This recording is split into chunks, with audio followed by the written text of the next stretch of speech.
G'day everyone, we're back with mushrooms and we're doing some portobellos, which aren't a warm weather mushroom, but I'm hoping they'll succeed anyway. This is the environment we're going to be growing them in. It's sort of a monotub. It's got some ventilation holes at the top. If we look down here, we've got a sealable area. We can open that vent up, one either side. So it should remain reasonably well sealed. The inside I gave a wash with that oxy bleach, which I can't remember the chemical name for, and then I've given it a good wipe down with isopropyl alcohol. So that's a 99.8% pure isopropyl alcohol. It's not that expensive if you buy it by the 5 litre, but in little tubs like that it is.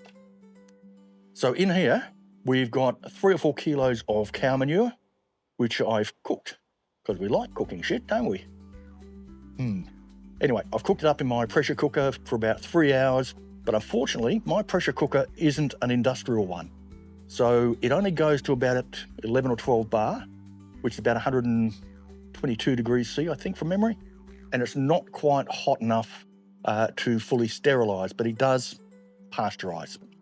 We've got the manure, and now we need to get our straw, which again, I pasteurised. I can't sterilise it, I don't have the equipment. So I hot water sterilised it, filled a big bucket up with, or a bin, with hot water from the tap and topped it up with water from the kettle. Got it up to about 60, just a touch over 60 degrees. Left it for a while it cooled down, and we're going to mix that in with the straw. We're going to mix that in with the manure, because that is the straw. Okay, so let's go and get the straw. There's our straw. We'll just pop it there for the moment, because I need to do something else as well, which is sterilise my hands. Oh no. I think my little pumper's had it. Not to worry. I'll get a new one for that. So we sterilise our hands. So by dry weight, these are about equal. But of course, by wet weight, the straw's much, much heavier. So we're just going to empty that out in here. Which is not an easy task. I don't want to wreck my bags because I keep reusing these onion bags. They work many times. So waste not, want not. Right, I've sterilised the bags, sprayed them down with alcohol, so they should be okay as well.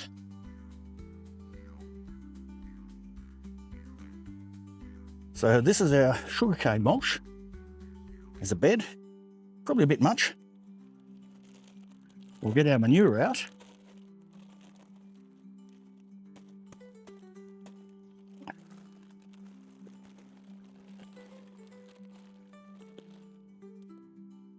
We're going to mix that through.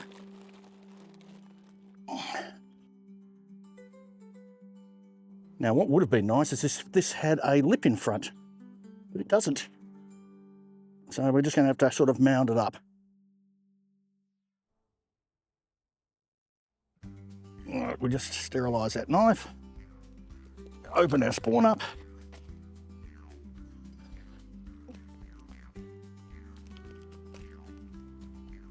And on it goes. So this is 1 kilo of grain spawn. And we're going to mix that through as well.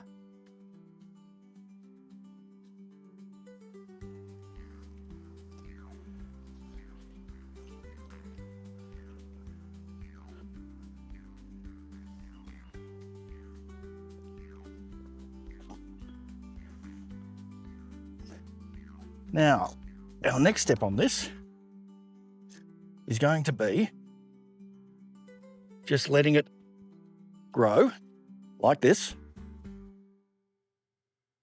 until the mycelium's established, and then we're going to put a casing layer on it. And needs a bit more mixing.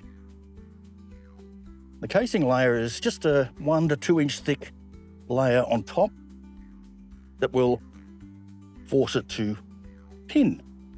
So let's seal that up. I'll go and get the material that we're doing a casing layer.